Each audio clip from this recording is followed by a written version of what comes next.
વીકમાં એક બે વખત લોકો પીઝા ખાતા થઈ ગયા છે, સેન્ડવિચ હોય, બર્ગર હોય, એમનું સેવન કરતા હોય કે લોકો એસિડિટી છે, ગેસ છે અને ઊંધો ગેસ છે, આ ત્રણેય વસ્તુઓના ભોગ બને છે. ત્રણેય વચ્ચે શું શું ડિફરન્સ છે?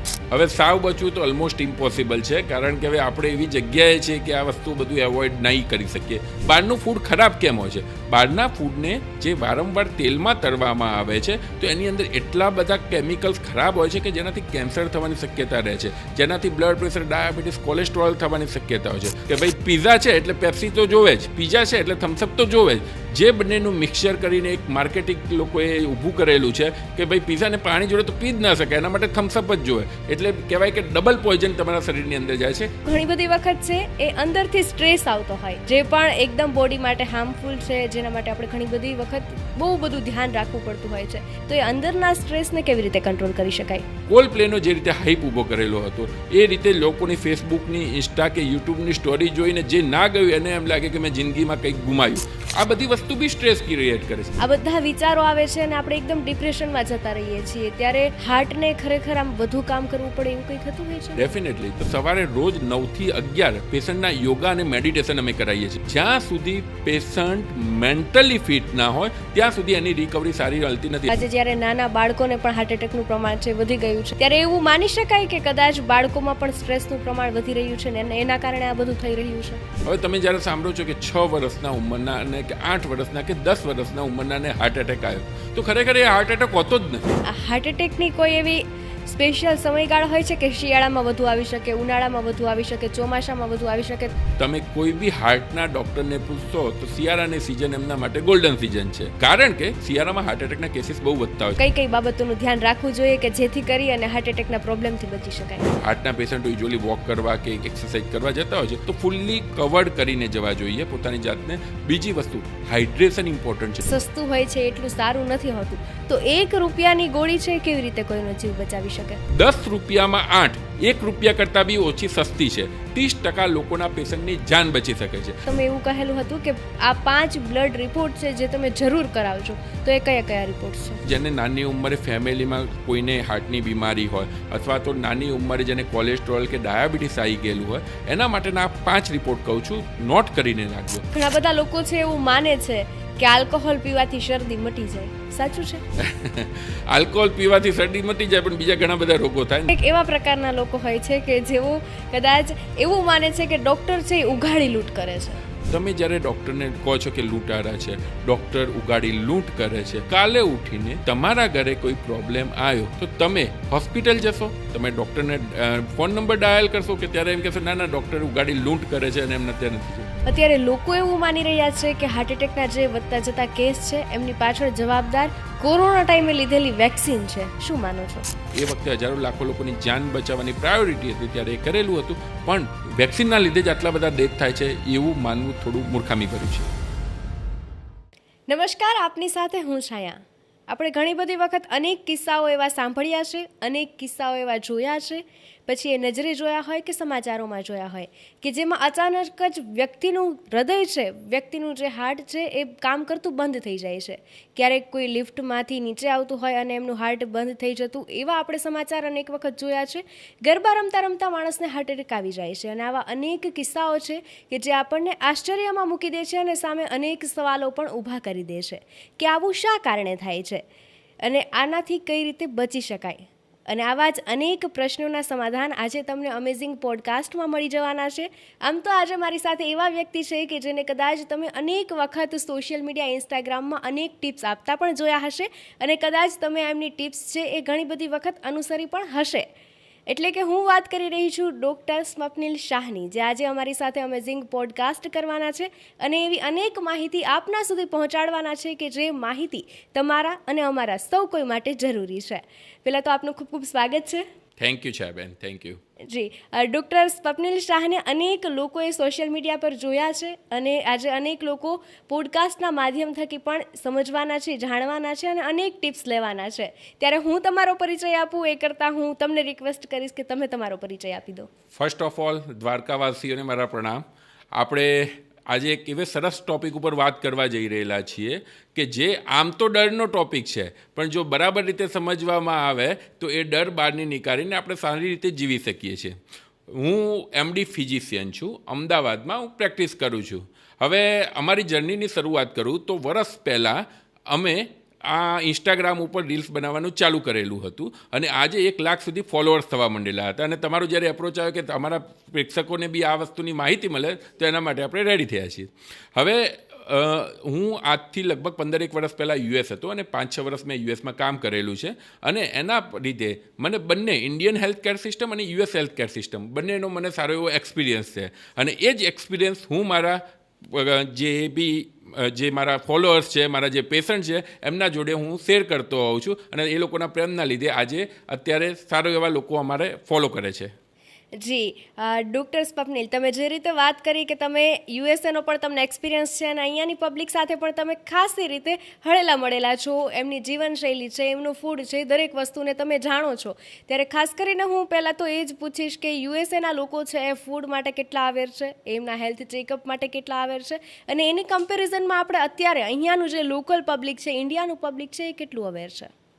બહુ સરસ મુદ્દો ઉઠાવ્યો. અને આજથી વર્ષો પહેલાં તમને ખ્યાલ હોય કે લોકોને એક શોખ હતો કે આપણે વેસ્ટર્નાઇઝ થઈએ, મતલબ કે યુએસએ જે ફોલો કરે છે કે યુરોપિયન કન્ટ્રી જે ફોલો કરે છે એ આપણે ફોલો કરીએ. એમાંથી તો આપણી જોડે આવ્યા પિઝા, થમ્સઅપ, બર્ગર, હોટડોગ અને એ લોકો ધીરે ધીરે એ વસ્તુ મૂકતા ગયા અને વેગન થવા માંડ્યા. વેગન એટલે એકદમ વેજીટેરિયન, એટલે ઇવન મિલ્ક બી ના લે અને વેગન લોકો કહેવાય. સો બેઝિકલી એ લોકો આપણી તરફ આવી રહ્યા છે, આપણે એમની તરફ જઈ રહેલા છીએ. અમે જ્યારે હતા ત્યારે તમને જાણીને નવાઈ લાગશે કે જે રીતે અત્યારે હવે મેડિટેશન યોગાનું ઉપડેલું છે, 15 વર્ષ પહેલાં યુએસએની અંદર એના કેફે ચાલતા હતા. એટલે એ લોકોમાં અત્યારે હેલ્થ કોન્શિયસ ઘણા બધા છે. એ લોકો એક એવા લેવલે પહોંચ્યા છે કે એમને પૈસેથી સુખી હતા, એના પછી ફિઝિકલ એમને ફિટનેસ ઉપર ધ્યાન આપ્યું અને હવે મેન્ટલ ફિટનેસ ઉપર એ લોકો ગયા છે. હવે ઇન્ડિયા બી એ રીતે હવે આગળ વધેલું છે. ઘણા બધા લોકો ફાઇનાન્શિયલી સક્ષમ થયેલા છે અને એના પછી નેક્સ્ટ સ્ટેપ હંમેશા ફિઝિકલ ફિટનેસ હોય. એટલે લોકો ઇન્ડિયામાં બી હવે હેલ્થ ચેકઅપ માટે અવેર થયેલા છે. પણ હજુ બી ઘણી બધી વસ્તુઓમાં લોકોને એક ડર હોય છે કે ચલો ભાઈ અમે જઈને હેલ્થ ચેકઅપ કરાવ્યું, ડાયાબિટીસ આવ્યું, બ્લડ પ્રેશર આવ્યું કે કોલેસ્ટ્રોલ આવ્યું, તો એક તો પાછી આખી જિંદગીની દવા ચાલુ થશે અને પાછી ડૉક્ટરના ફીના એક્સ્ટ્રા રૂપિયા આપવા પડશે. એના બદલે કંઈ થતું નથી ને તો જવા દો ને. પણ આ એક મગજમાં એક ભૂત ભરાયેલું છે કે કંઈ થશે ને દવા ચાલુ થશે, એ બહુ ખતરનાક છે. કારણ કે મોટાભાગની બીમારીઓ, તમે ડાયાબિટીસ લઈ લો, બ્લડ પ્રેશર લઈ લો, કોલેસ્ટ્રોલ લઈ લો, હાર્ટની કોઈ બી બીમારી લો, 4-5 વર્ષ સુધી તમારા શરીરમાં હોય તો ખબર બી ના પડે. એના માટે એક રૂટીન હેલ્થ ચેકઅપ કરાવવું પડતું હોય છે, જેની અવેરનેસ ધીરે ધીરે ઇન્ડિયામાં આવતી થતી ગઈ છે. જી, જે રીતે તમે વાત કરી કે અહીંયા જે રીતે પિઝાનો ક્રેઝ વધી રહ્યો છે, થમ્સઅપ છે, કોઈ પણ સોફ્ટ ડ્રિંક છે, લોકો એને ઇઝીલી ખાતા થઈ ગયા છે. વીકમાં 1-2 વખત લોકો પિઝા ખાતા થઈ ગયા છે, સેન્ડવિચ હોય, બર્ગર હોય, એમનું સેવન કરતા હોય અને એમના પરિણામે અનેક લોકોમાં એવો રોગ પણ જોવા મળે છે કે એ લોકો એસિડિટી છે, ગેસ છે અને ઊંધો ગેસ છે, આ ત્રણેય વસ્તુઓના ભોગ બને છે. તો આ ત્રણેય વસ્તુમાં કેવી રીતે બચી શકાય અને ત્રણેય વચ્ચે શું ડિફરન્સ છે? હવે સાવ બચવું તો ઓલમોસ્ટ ઇમ્પોસિબલ છે. કારણ કે હવે આપણે એવી જગ્યાએ છીએ કે આ વસ્તુ બધું એવોઇડ નહીં કરી શકીએ. કોઈના મેરેજમાં જાઓ છો તો એ જ ખાવાનું છે, બહાર પિકનિક ઉપર જાઓ તો ખાવાનું એ જ છે. પણ એટલીસ્ટ આપણે એટલા કોન્શિયસ હોઈએ કે આ સારું નથી તો એટલીસ્ટ તમે થોડું ઓછું કરી શકો એમ છો. હવે બેઝિકલી જ્યારે બી કોઈ વસ્તુ ફૂડની વાત આવે ત્યારે વસ્તુ આવે આઉટસાઇડ ફૂડ. બહારનું ફૂડ ખરાબ કેમ હોય છે? બહારના ફૂડને જે વારંવાર તેલમાં તળવામાં આવે છે તો એની અંદર એટલા બધા કેમિકલ્સ ખરાબ હોય છે કે જેનાથી કેન્સર થવાની શક્યતા રહે છે, જેનાથી બ્લડ પ્રેશર, ડાયાબિટીસ, કોલેસ્ટ્રોલ થવાની શક્યતા હોય છે. તો એટલીસ્ટ તમને સમોસા ભાવે છે વાંધો નથી, ગોટા ભાવે છે વાંધો નથી, તમે ઘરે બનાવીને ખાઓ તો એટલીસ્ટ તમે એ પાર્ટ તમે થોડું એવોઇડ કરી શકો. બીજું, તમે જે રીતે વાત કરીએ કે ભાઈ હવે અમુક વસ્તુઓ આપણા મગજની અંદર ઘુસાડવામાં આવતો છે કે ભાઈ પિઝા છે એટલે પેપ્સી તો જોવે જ, પિઝા છે એટલે થમ્સઅપ તો જોવે જ. જે બંનેનું મિક્સચર કરીને એક માર્કેટિંગ લોકોએ ઊભું કરેલું છે કે ભાઈ પિઝાને પાણી જોડે તો પી જ ના શકાય, એના માટે થમ્સઅપ જ જોવે. એટલે કહેવાય કે ડબલ પોઈઝન તમારા શરીરની અંદર જાય છે. એટલું તમે બહારથી સમજી લો અને એના ઉપર ખાલી કામ કરવાનું કરો તો બી તમારી સારી રીતે હેલ્થ રહી શકતી હોય છે. જી, જે રીતે તમે વાત કરી કે જો આપણે જમવા જઈએ છીએ તો પિઝાને અવોઇડ કરીને આપણે ગોટા ખાઈએ છીએ. આ ઘણી બધી વસ્તુ બહારથી જે આપણે અંદર લઈએ છીએ શરીરમાં વિટામિન, પ્રોટીન્સ લેવા માટે જે કોઈ ખોરાક ખાઈએ છીએ એ માટે આપણે ચલો જાણીએ, સમજીએ અને પછી આપણે એ વસ્તુને અવોઇડ કરીએ કે મેંદાવાળી વસ્તુ છે આપણે ઓછી લઈએ, કોઈ સોફ્ટ ડ્રિંક છે ઓછા પીએ. પરંતુ ઘણી બધી વખત છે એ અંદરથી સ્ટ્રેસ આવતો હોય જે પણ એકદમ બોડી માટે હાર્મફુલ છે, જેના માટે આપણે ઘણી બધી વખત બહુ બધું ધ્યાન રાખવું પડતું હોય છે. તો એ અંદરના સ્ટ્રેસને કેવી રીતે કંટ્રોલ કરી શકાય? અંદરના સ્ટ્રેસ માટે તો આપણે ઋષિમુનિઓ કહી ગયેલા છે કે મેડિટેશન છે, યોગા છે, બહુ ઇમ્પોર્ટન્ટ છે. તમને જાણીને નવાઈ લાગશે કે હવે લોકો અમારા ત્યાં જે અત્યારે હાર્ટ એટેકના પેશન્ટ આવે છે, કારણ કે અમારે મેઇનલી હાર્ટની ટ્રીટમેન્ટ છે, અમે જે ટ્રીટમેન્ટ આપતા હોઈએ છીએ, એમાંથી જાણીને નવાઈ લાગશે કે 40થી નીચેના લોકો, 40 વર્ષથી નીચેના ઉંમરના લોકો લગભગ 40થી 50% હોય છે. હવે આજથી 15 વર્ષ પહેલાં જ્યારે અમે ભણતા હતા ને ત્યારે આનો આંકડો હતો 20%, 30%, અને હવે જે વધતા ગયા છે તો એનું કારણ ડૉક્ટર્સ કમ્યુનિટીમાં એક જ માનવામાં આવે છે કે સ્ટ્રેસ સિવાય બીજું કંઈ હોઈ જ ના શકે. હવે કોઈ બી વસ્તુના રોગની પાછળ એક મેજર કારણ કે મોટું કારણ અને એક માઇનર કારણ કે ભાઈ નાનું કારણ. તો પહેલાં સ્ટ્રેસને એવું માનવામાં આવતું હતું કે નાનું કારણ છે, એનું બહુ વાંધો નથી, ડાયાબિટીસ છે, બીપી છે, કોલેસ્ટ્રોલ છે, બધા મેજર કારણો છે. પણ હવે જે રીતના કેસીસ વધી રહેલા છે તો એમાં એ માઇનર કારણને હવે મેજર તરીકે લોકો ઓળખવા માંડ્યા છે કે સ્ટ્રેસ લોકોની લાઈફમાં બહુ જ વધી ગયું છે. સિમ્પલ એક્ઝામ્પલ આપું તો હમણાં તમને અમદાવાદમાં કન્સર્ટ થયો કોલ્ડ પ્લેનો, તમને ખ્યાલ હશે.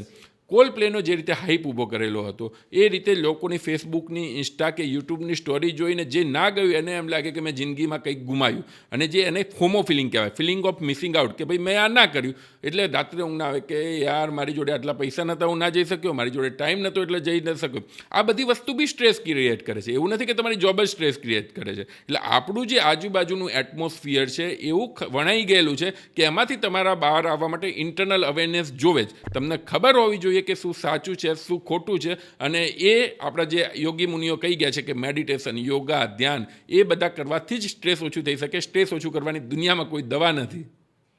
જ્યારે સ્ટ્રેસ આવી જાય છે અને આપણને સ્ટ્રેસ આવી ગયું છે એવી ખબર પડી જાય છે કે હું સ્ટ્રેસમાં છું, ડિપ્રેશનમાં છું, ઘણા બધા ઓવર થિંકિંગના વિચારો આવે છે, આ બધા વિચારો આવે છે અને આપણે એકદમ ડિપ્રેશનમાં જતા રહીએ છીએ, ત્યારે હાર્ટને ખરેખર આમ વધુ કામ કરવું પડે એવું કંઈ થતું હોય છે? ડેફિનેટલી. જ્યારે બી કોઈને સ્ટ્રેસ આવે છે, મને ગુસ્સો આવે છે, મને સ્ટ્રેસ આવે છે કે મને કોઈક એવા ખરાબ વિચારો આવે છે, ત્યારે આપણા શરીરમાં બેડ હોર્મોન્સ કહેવાય, સ્ટ્રેસ હોર્મોન્સ, એનું નામ જ છે મેડિકલ ટર્મમાં સ્ટ્રેસ હોર્મોન, કોર્ટિઝોલ ને એ બધું સિક્રેટ થતું હોય છે. હવે સ્ટ્રેસ હોર્મોન શું કરે છે? તમારા હાર્ટ બીટ વધારી દે છે. એટલે ઘણી વખત તમે જુઓ કે એન્ઝાયટી હોય તો ધબકાર ધક ધક ધક ધક થવા માંડે, મગજ તપવા માંડે, બીપી શૂટઅપ થઈ જાય છે, ઉલટી ઉપકા થવા માંડે. આ બધું સ્ટ્રેસ હોર્મોનનું કારણ છે. હવે તમે વારંવાર સ્ટ્રેસ લાયા કરો તો ઓટોમેટિકલી એક વખત તમારું હાર્ટ જવાબ આપી દેવાનું છે. અમે ઘણા એવા પેશન્ટ જોયા છે કે જેને રૂટીન હેલ્થ ચેકઅપ કરાવવા ગયા હોય અને એમાં કંઈક સર્જરીનું આવેલું હોય, તો જ્યારે તે હેલ્થ ચેકઅપ કરાવતા પહેલાંનો ડાયાબિટીસ નોર્મલ હોય, પણ જ્યારે હેલ્થ ચેકઅપ કરાયા પછી જ્યારે સર્જરીની વાત આવે તો ડાયાબિટીસ કે બીપી શૂટઅપ થઈ જતું હોય. આ શું છે? આ સ્ટ્રેસના કારણે આવતું છે. અને આ સ્ટ્રેસના કારણે જ્યારે વારંવાર તમે સ્ટ્રેસથી આવતો જાય છે એના લીધે તમારું હાર્ટ છે, કિડની છે, લીવર છે, બ્રેઇન છે, એના ઉપર અસર થતી જાય છે. હા, જે રીતે તમે વાત કરી કે કોઈ પણ હાર્ટનો પ્રોબ્લેમ છે એ સ્ટ્રેસના કારણે છે એ થઈ શકે છે, અને એવી જ રીતે જ્યારે કોઈ પણ ઇમોશન્સની વાત હોય, રિલેશનની વાત હોય, કોઈ પણ જોબની વાત હોય, કરિયરની વાત હોય, કે પછી ફિઝિકલ કોઈ વાત હોય, ફાઇનાન્શિયલી વાત હોય, અનેક વાતો છે આપણે દિલ પર લગાવી લેતા હોઈએ છીએ. અને એમાં સૌથી મોટી વાત તો તમે ભૂલી ગયા, હસબન્ડ વાઈફના ઝઘડાની વાત. યસ, હા, એ બધી વાતો છે, એ બધી વાતો આપણે દિલ પર લગાવી લઈએ છીએ. કોઈ પણ વાત હોય દિલમાં દુઃખ થાય છે, મેન્ટલી તો અસર થાય જ છે પણ સાથે દિલમાં પણ અસર થાય છે, અને જે રીતે દિલમાં અસર થાય છે અને પછી ક્યાંક ને ક્યાંક બેચેની, માયુસી, એકલા રહેવું, આવું બધું થતું હોય છે. તો આનાથી કેવી રીતે બચી શકાય? સો બેઝિકલી અગેન આ બધી વસ્તુનું એક જ સોલ્યુશન છે. દુનિયામાં સ્ટ્રેસની કોઈ દવા નથી. હા, તમારું એન્ઝાયટી છે, ડિપ્રેશન છે, એની દવા છે, પણ એ તમારા ઇમોશન્સને કંટ્રોલ કરે છે અને જડમૂળથી કાઢતું નથી. તમને જાણીને નવાઈ લાગશે કે તમે આજે જ્યારે અમારા ક્લિનિકમાં આવો ને તો સવારે રોજ 9 થી 11 પેશન્ટના યોગા અને મેડિટેશન અમે કરાવીએ છીએ. મને જાણ નથી કે ગુજરાતમાં બીજું કોઈ આવું ક્લિનિક હોય જે કરાવતું હોય, કારણ કે કોઈ બી બીમારી એ એકલી બીમારી નથી. ધારો કે મને પગમાં બી દુખે છે તો જોડે જોડે એનું જો હું મેન્ટલી વધુ પડતું લઈ લઉં તો દુખાવો વધવાનો છે. કોઈ બી ની રિપ્લેસમેન્ટ હોય, કોઈ બી મેજર સર્જરી હોય, જ્યાં સુધી પેશન્ટ મેન્ટલી ફિટ ના હોય ત્યાં સુધી એની રિકવરી સારી હાલતી નથી. અને આ કોઈ બી ડૉક્ટર આના જોડે એગ્રી થશે કે જ્યાં સુધી પેશન્ટ મેન્ટલી ફિટ છે તો એની ઓવરઓલ રિકવરી સારી હોય છે. હવે એના માટે શું કરવું પડે? તો અગેન મેડિટેશન, યોગા અને થોડીક જાગૃતિ કે સ્ટ્રેસ જોડે તમે કઈ રીતે રિએક્ટ કરો છો. ધારો કે મને કોઈ ઉપર વધુ પડતો ગુસ્સો આવ્યો ત્યારે હું મારી જાતને આઇસોલેટ કરી શકું છું. બીજું, હું હંમેશા મારા પેશન્ટ્સને કહેતો હોઉં છું, થોડા જાડી ચામડીના બની જવું. જાડી ચામડીના બનવામાં કોઈ જ વસ્તુ ખરાબી નથી. જો તમે ઓવર સેન્સિટિવ છો તો તમને નાનામાં નાનો માણસ આવીને તમને ગમે તે કરીને જતો રહેશે, પણ તમને જાડી ચામડીના બનશો તો તમે તમારી જાતને, તમારા હાર્ટને બી સેફ રાખી શકશો. અત્યારે પહેલાંના પ્રમાણમાં એવું હતું કે પહેલાંના જમાનામાં કોઈ મોટી ઉંમરના વૃદ્ધો હોય એમને હાર્ટ એટેકની અસર છે કે હાર્ટ એટેક વધુ પ્રમાણમાં આવતા, પરંતુ આજે જ્યારે નાના બાળકોને પણ હાર્ટ એટેકનું પ્રમાણ છે વધી ગયું છે, એમને વધુ પ્રમાણમાં એમની તકલીફ થઈ રહી છે, ત્યારે એવું માની શકાય કે કદાચ બાળકોમાં પણ સ્ટ્રેસનું પ્રમાણ વધી રહ્યું છે ને એના કારણે આ બધું થઈ રહ્યું છે. હવે આમાં છે ને અમુક વખતે બે વસ્તુ ઇન્ટરપ્રેટ થતી હોય, એકબીજા સાથે જોઈન થઈ જતી હોય છે. હવે તમે જ્યારે સાંભળો છો કે 6 વર્ષના ઉંમરના અને કે 8 વર્ષના કે 10 વર્ષના ઉંમરના હાર્ટ એટેક આવ્યો, તો ખરેખર એ હાર્ટ એટેક હોતો જ નથી. હાર્ટ એટેક અલગ વસ્તુ છે અને જીનેટિકલી કોન્જેનેટલ એબનોર્માલિટીઝ અલગ વસ્તુ છે. હમણાં તમે સાંભળ્યું હશે કે અમદાવાદની એક સ્કૂલમાં 6ઠા 7મામાં કંઈક ભણતી 8-10 વર્ષની છોકરીને હાર્ટ એટેકથી મૃત્યુ થયું. મીડિયાએ ચગાવ્યું, ઘણા બધા ઇન્ફ્લુએન્સરોએ ચગાવ્યું, પણ ખરેખર એ હાર્ટ એટેક હોય જ ના શકે, એ કાર્ડિયાક એરેસ્ટ હોઈ શકે. કાર્ડિયાક એરેસ્ટ એટલે શું કે કોઈ બી જન્મજાત બીમારીના કારણે હાર્ટની રિધમ એબનોર્મલ થઈ ગઈ હોય અને હાર્ટ સ્ટ્રોપ થઈ ગયું હોય. હવે એને કોઈ ખાણીપીણી જોડે કે સ્ટ્રેસ જોડે લેવા દેવા નથી, એ જન્મજાત બીમારી હતી, સમહાઉ એ પકડાયેલી નથી. એવી રીતે જ બીજી એક HOCM કહેવાય, હાઇપરટ્રોપિક ઓબ્સ્ટ્રક્ટિવ કાર્ડિયોમાયોપેથી. ઘણી વખત તમે ગરબા રમતા કે જીમ કરતા જે માણસો એક્સપાયર ડેથ થઈ જાય છે, એના મેઇન કારણ આ બી હોય છે, તમારી હાર્ટની વોલ બહુ જાડી થઈ ગયેલી હોય છે. એટલે અચાનક સ્ટ્રેસ આવે તો તમારું હાર્ટ સડનલી કોલેપ્સ બંધ થઈ જાય છે, જે હાર્ટ એટેક નથી. હાર્ટ એટેક આખી અલગ એક જ વસ્તુ છે. હાર્ટ એટેકની અંદર હાર્ટની નળીઓની અંદર બ્લોક થાય છે અને એના લીધે હાર્ટને મળતો બ્લડ સપ્લાય કોમ્પ્રોમાઇઝ થાય છે. એટલે બંને વસ્તુ ઓવરલેપ થતી હોય છે. યુઝ્યુઅલી હું જ્યાં સુધી માનું છું અને જ્યાં સુધી મારું મેડિકલનું જ્ઞાન છે એ પ્રમાણે 10-12 વર્ષના છોકરાને હાર્ટ એટેક આવવાનું કોઈ કારણ નથી. એ લોકોને કાર્ડિયાક એરેસ્ટ વધુ થઈ શકે. અચ્છા, તો હાર્ટ એટેક કેટલી ઉંમરના લોકોને વધુ આવી શકે? યુઝ્યુઅલી હાર્ટ એટેક પહેલાં એવું માનવામાં આવતું હતું કે ભાઈ 50 વર્ષથી ઉંમરના માણસો માટે છે. પછી ધીરે ધીરે એજ ઘટતી ગઈ ને હવે તો 20 વર્ષના અને 30 વર્ષના છોકરાઓને બી હાર્ટ એટેક આવતો હોય છે. એટલે હવે કોઈ માણસ કાલે 25 વર્ષનો ઉંમરનો બી છોકરો આવીને કેમ મને લેફ્ટ હેન્ડ સાઈડ છે, તો આજથી 20 વર્ષ પહેલાં અમે કહીએ કે ભાઈ કંઈ ના હોય, એસિડિટી હોય, પણ આજે બેક ઓફ ધ માઇન્ડ હોય કે ના ભાઈ એક વખત ECG તો કરાવવો જ પડે. ઇનફેક્ટ ક્યારેક અમને બી કોઈક વખત મને બી ચેસ્ટ પેઇન થાય તો હું 2-3 વખત ECG કરાવી દઉં છું, ભાઈ કંઈ છે નહીં, કારણ કે એવરીડે અમે આવા પેશન્ટ જોતા હોઈએ છીએ. એટલે હવે એઝ સચ હાર્ટ એટેકની કોઈ ઉંમર નથી રહી. આ હાર્ટ એટેકની કોઈ એવી સ્પેશિયલ સમયગાળા હોય છે કે શિયાળામાં વધુ આવી શકે, ઉનાળામાં વધુ આવી શકે, ચોમાસામાં વધુ આવી શકે, તો દર્શકો છે એ સિઝનમાં વધુ ધ્યાન રાખી શકે? એબ્સોલ્યુટલી. અને એમાં સિમ્પલ જ ફંડા છે. હમણાં વિન્ટર પત્યો, તમે કોઈ બી હાર્ટના ડૉક્ટરને પૂછશો તો શિયાળાની સિઝન એમના માટે ગોલ્ડન સિઝન છે. કારણ કે શિયાળામાં હાર્ટ એટેકના કેસીસ બહુ વધતા હોય છે. એના 2-3 કારણ છે. એક તો જેમ શિયાળાની અંદર તમારી હાર્ટની જે શરીરની નસો એકદમ સંકોચાઈ જતી હોય છે, એના લીધે હાર્ટને જે એની સામે લોડ આપવો પડતો હોય છે બહુ વધી જતું હોય છે. બીજું, શિયાળાની અંદર ડિપ્રેશનનું પ્રમાણ બી વધી જતું હોય છે, બહાર અંધારું હોય છે, બહાર વોક કરવા નથી જતા હોતા, એના લીધે બી સ્ટ્રેસ હોર્મોન સિક્રેટ થતા હોય છે અને હાર્ટ એટેકનું પ્રમાણ વધતું હોય છે. અને ત્રીજું, શિયાળામાં બ્લડના પ્રમાણ વધી જતા હોય છે, બ્લડ પ્રેશર વધી જતું હોય છે ને એના લીધે હાર્ટ એટેકના કેસીસ વધી જતા હોય છે. એટલે તમારા ક્વેશ્ચનનો આન્સર છે કે હા, શિયાળો એક એવી સિઝન છે જેમાં હાર્ટના પેશન્ટોએ વધુ પડતું ધ્યાન રાખવું જોઈએ. રેગ્યુલર હાર્ટનું પમ્પિંગ કેટલું હોય છે? રેગ્યુલરલી રૂટીનલી 50-65% જેટલું પમ્પિંગ નોર્મલ કહેવાય. હવે હાર્ટનું પમ્પિંગ એટલે શું કે મારા હાર્ટમાં 100 ml જેટલું બ્લડ છે, એને એક જ બીટની અંદર 50-65 ml જેટલું બ્લડ આઉટસાઇડ જાય છે, હાર્ટમાંથી શરીરના બીજા ઓર્ગનમાં જાય છે, એને કહેવાય છે હાર્ટનું પમ્પિંગ. હવે ઘણા બધા પેશન્ટ અમારી જોડે આવે છે કે ના સાહેબ અમારે 50-65 ના જોઈએ, મારે તો 100% જોઈએ, પણ એ શક્ય જ નથી. જો 100% જાય તો માણસ 1 મિનિટ બી જીવતો ના રહી શકે. એટલે નોર્મલ હાર્ટનું પમ્પિંગ 50-65% હોય છે. જ્યારે અત્યારે શિયાળો ચાલી રહ્યું છે અને તમે એવું જણાવ્યું કે શિયાળામાં વધુ ધ્યાન રાખવું જોઈએ, તો શું કઈ કઈ બાબતોનું ધ્યાન રાખવું જોઈએ કે જેથી કરી અને હાર્ટ એટેકના પ્રોબ્લેમથી બચી શકાય? સો બેઝિકલી શિયાળાની અંદર ફર્સ્ટ ઓફ ઓલ જ્યારે બી તમે હાર્ટના પેશન્ટો યુઝ્યુઅલી વોક કરવા કે એક્સરસાઇઝ કરવા જતા હોય છે તો ફૂલ્લી કવર્ડ કરીને જવા જોઈએ પોતાની જાતને. મતલબ કે પ્રોપર ઠંડી ના લાગે એ રીતે ડબલ લેયર કે ટ્રિપલ લેયરની અંદર કપડાં પહેરવા જોઈએ. બીજી વસ્તુ, હાઇડ્રેશન ઇમ્પોર્ટન્ટ છે. જેટલું બને એટલું વધુ પાણી અથવા તો લિક્વિડ લેવું જોઈએ, કારણ કે જ્યારે તમે ડિહાઇડ્રેશન હોય છે એટલે કે શરીરમાં પાણીનું પ્રમાણ ઓછું થાય છે. શિયાળામાં તરસ ઓછી લાગે એટલે પાણી ઓછું પીવાય એટલે શરીરની અંદર ડિહાઇડ્રેશન થાય અને એટેક આવવાના ચાન્સીસ હોય છે. એટલે વારંવાર તમારે લિક્વિડ પાણી લેવું જોઈએ. ત્રીજી વસ્તુ, એક ઇન્ફ્લુએન્ઝા વેક્સિન આવતી હોય છે જે શિયાળાની શરૂઆતની પહેલાં દરેક પર્સને લેવી જોઈએ, એક એજેડ પર્સનમાં. કારણ કે ઘણી વખત ઇન્ફેક્શનના લીધે બી હાર્ટ એટેકના કેસીસ વધી જતા હોય છે. તમને ફેફસાનું ઇન્ફેક્શન થયું ને એના લીધે હાર્ટ ઉપર લોડ આવે ને એટેકના કેસીસ વધી જતા હોય છે. બોડીની અંદર ઇન્ફ્લામેશન થયું ને એના લીધે હાર્ટ એટેકના કેસીસ વધતા હોય છે. એટલે આ એક વેક્સિન બી લેવી જોઈએ. એટલે મેઇન 3 વસ્તુ છે કે બોડીને કવર કરવી જોઈએ, શરીરમાં અંદર પૂરેપૂરું હાઇડ્રેશન રાખવું જોઈએ અને ઇન્ફ્લુએન્ઝા જે વેક્સિન હોય છે એ દરેક દર્દીએ લેવી જોઈએ. જી, તમે જે વેક્સિનનું કીધું, અને આપણે ત્યાં એવી સિસ્ટમ છે કે કોઈ પણ દર્દીને નાનો એવો પ્રોબ્લેમ હોય ને તો પહેલાં ઘરગથ્થુ ઉપચાર કરે, અને જો એ ઘરગથ્થુ ઉપચાર સક્સેસફુલ નથી જતો તો પછી ડૉક્ટર પાસે આવે, અને જ્યારે ડૉક્ટર પાસે આવે છે ત્યારે ડૉક્ટર ખરેખર એવું કહી દે છે કે કદાચ તમે જો થોડા વહેલા આવ્યા હોત તો બહુ ઇઝીલી બધું પતી જાય, કામ છે એ વધુ સરળ થઈ જાય. તો કોઈ પણ રોગ છે એ વધુ જ્યારે બની જાય છે, શરીરમાં વધુમાં વધુ એ પ્રસરી જાય છે, ત્યાર પછી દર્દીઓ આવવાનું પસંદ કરે છે. તો આ મેન્ટાલિટીને કેવી રીતે સુધારી શકાય? હવે આમાં સિક્કાની બે બાજુ છે, અને હું અત્યારે જે વસ્તુ કહેવા જઈ રહેલો છું કદાચ અમારી ડૉક્ટર કમ્યુનિટીને બી નહીં ગમે.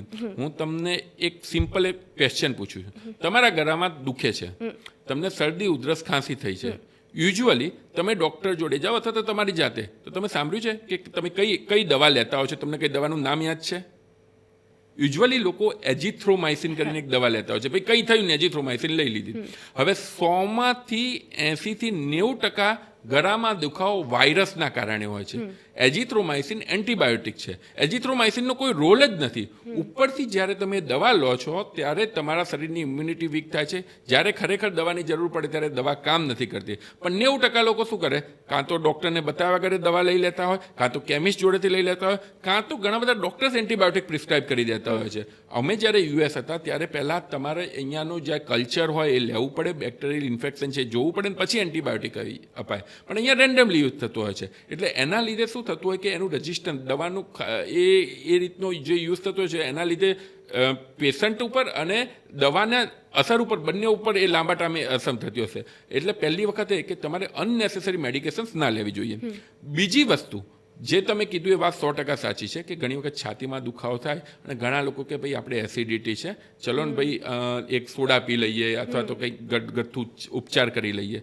પણ હાર્ટ એટેકના પહેલાં 4 થી 6 કલાક એ ગોલ્ડન પીરિયડ કહેવાય. ગોલ્ડન પીરિયડ એટલા માટે કે એની અંદર જો કંઈ સ્ટેન્ટ નાખી દેવાય કે અમુક જાતના એવા ઇન્જેક્શન અપાઈ જાય તો તમારું હાર્ટ એટેકથી જાન બચી શકે છે. પણ જ્યારે તમે ઘરગથ્થુ ઉપચારમાં આવામાં ટાઈમ બગાડો છો ત્યાં સુધીમાં એ ગોલ્ડન પીરિયડ કમ્પ્લીટ થઈ ગયો છે. પછી હોય છે કે જે બચ્યું છે એના ઉપર જ કામ કરવાનું હોય છે.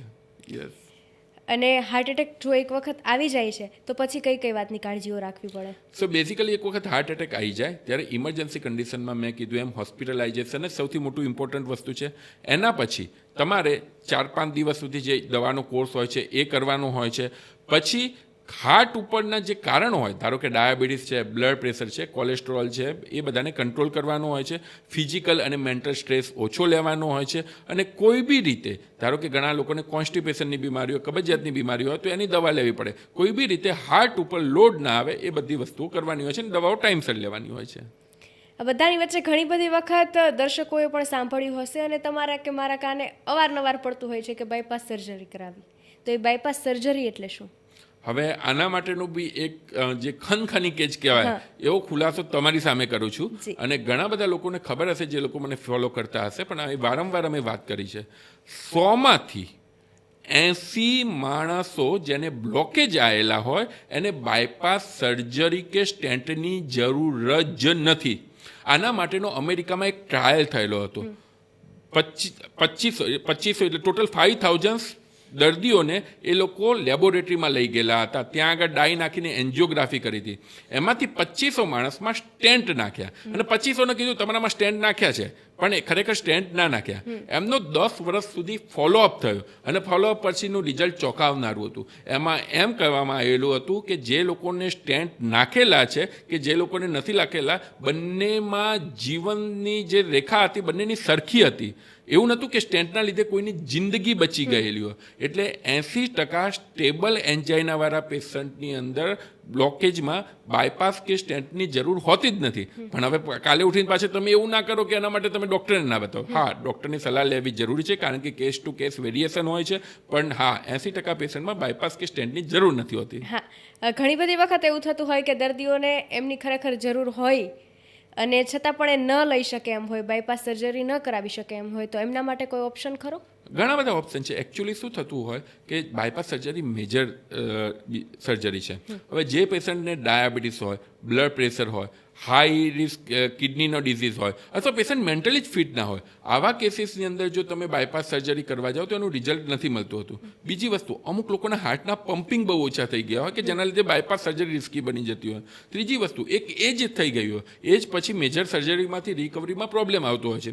આવા ઘણા બધા પેશન્ટ માટે અમુક એવી ટ્રીટમેન્ટ છે મોડર્ન મેડિકલ સાયન્સમાં, જેવી રીતે કે EECP ટ્રીટમેન્ટ છે, જેવી રીતે ESMR ટ્રીટમેન્ટ છે. આ બધી ટ્રીટમેન્ટો શું કરે છે કે તમારા હાર્ટની નાની નસો ખોલી દે છે. એના લીધે એક અલ્ટરનેટિવલી બ્લડ સપ્લાય ચાલુ થઈ જાય છે અને એનાથી જે બાયપાસ સર્જરીમાં ફાયદો થાય કે જે સ્ટેન્ટમાં ફાયદો થાય એ એન્જાઇનાના સિમ્ટમ્સની અંદર આની અંદર ફાયદો થતો હોય છે. તમે જે હમણાં 2 ટ્રીટમેન્ટ વિશે વાત કરી, એ ટ્રીટમેન્ટ ક્યારે લઈ શકાય?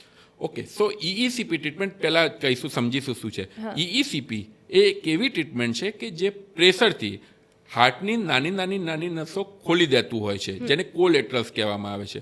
હવે એ જે અમારી US FDA કરીને જે સંસ્થા કહેવાય, એના દ્વારા એન્જાઇના માટે માન્યતા પ્રાપ્ત ટ્રીટમેન્ટ છે. તો જે લોકોને બાયપાસ સ્ટેન્ટ ના કરાવવું હોય એ લોકો આ ટ્રીટમેન્ટ લઈ શકે. ઘણા બધા લોકો એવા છે કે જેની ફેમિલી હિસ્ટ્રી પોઝિટિવ છે. ધારો કે કોઈના ફેમિલીમાં કોઈને એટેક આવેલો છે, કોઈને ડાયાબિટીસ છે, BP છે, તો એ લોકો પ્રિવેન્ટિવ તરીકે હાર્ટ એટેકને પ્રિવેન્ટ કરવા માટે બી આ ટ્રીટમેન્ટ લઈ શકે છે. એના સિવાયની જે બીજી ESMR ટ્રીટમેન્ટ છે, એ જે શોકવેવ ટ્રીટમેન્ટ છે કે જે હાર્ટની અંદર ડાયરેક્ટ શોકવેવ આપીને તમારી હાર્ટની નસો ખુલે છે, કોલેટરલ્સ ઓપન કરે છે. ઘણા બધા પેશન્ટનું એનાથી હાર્ટનું પમ્પિંગ બી વધતું હોય છે. આ બધી ટ્રીટમેન્ટ થતી હોય, ઘણી બધી વખત એવું કહેવાય છે કે બીક છે સૌથી મોટો ડર છે. તો દર્દીઓ આ બધી ટ્રીટમેન્ટ વિશે જાણતા નથી હોતા ને, એટલા માટે એ લોકો ડરે છે ખૂબ કે કંઈ થઈ જશે તો, ટ્રીટમેન્ટ સક્સેસફુલ નહીં થાય તો ખરેખર જે દર્દી છે, જે પેશન્ટ છે, એમની મેન્ટાલિટી ઉપર કંઈ નિર્ભર હોય છે? 100% દરેક પેશન્ટમાંની અમે જે જોતા હોઈએ છીએ, મેં જે તમને પહેલાં વાત કરીએ કે જે પેશન્ટ મેન્ટલી ફિટ હોય, જે પેશન્ટની સમજદારી સારી હોય, એ લોકોની રિકવરી સારી હોય છે. અને જ્યારે ઘણી વખત આપણને એવું કહેવામાં આવતું હોય છે કે ભાઈ બાયપાસ કે સ્ટેન્ટ નહીં કરાવો તો કંઈક થઈ જશે, એ કંઈક એમના મગજમાં જતું રહેતું હોય છે. અને પછી બીજું કંઈક તો નહીં, પણ અહીંથી એ લોકો બિચારા એકદમ ડલ થઈ જતા હોય છે. આવા કેસીસની અંદર જ્યારે બી કોઈ પેશન્ટને આવું કંઈ ઇવેન્ટ થયેલી હોય તો સગા સંબંધીઓની એટલી જવાબદારી છે કે તમે એ લોકોને મેન્ટલી સપોર્ટ કરો. એ એવા ટ્રોમાઝમાંથી ગુજરી ગયા છે કે તમે એમને બીજા ખરાબ વિચારો, નેગેટિવ વિચારો ના આપો. અને આ બધી ટ્રીટમેન્ટ વિશે બધું જ ઓનલાઈન અવેલેબલ છે. તમે રિસર્ચ કરો, તમને લાગે ક્યાંય કન્ફ્યુઝન છે તો તમે કોઈ બી, અમે અહીંયા છે તો અમે, નહીં તો કોઈ બી લોકોને કોન્ટેક્ટ કરીને આના વિશેની, તમારા જે હિતેચ્છુ છે એમને કોન્ટેક્ટ કરીને આના વિશેની જાણકારી કરી શકો. તમે ઘણી વખત આના રિઝલ્ટ જોઈને અમે ચોંકી જતા હોય છે. 15% જેનું હાર્ટ પમ્પિંગ હોય એવા કેસીસ 40%, જે મેડિકલ સાયન્સમાં એક મિરેકલ જેવું કહેવાય, એવા રિઝલ્ટ આમાં મળતા હોય છે. જે માણસને 40 વર્ષના છોકરાને બિચારાને હાર્ટ ટ્રાન્સપ્લાન્ટની સલાહ મળેલી છે, એની 8-10 વર્ષની છોકરી છે, એવા પેશન્ટને જેને હાર્ટ ટ્રાન્સપ્લાન્ટ ના કરાવે તો એની જિંદગી જતી રહેશે એવું 6 મહિનામાં કહેવામાં આવ્યું. ટ્રીટમેન્ટ પછી હાર્ટનું પમ્પિંગ 40-45% પછી એ પોતાની જિંદગી સારી રીતે જીવી શકતો છે. એવા ઘણા દાખલા છે. પણ આ બધું હું કહું એવું નથી, આ એલોપેથિક સાયન્સ દ્વારા પ્રૂવન ટ્રીટમેન્ટ છે, પણ લોકોને ખ્યાલ નથી. એના લીધે ગભરાટના લીધે કંઈક ના કંઈક એવું રોંગ ડિસિઝન લઈ લેતા હોય છે.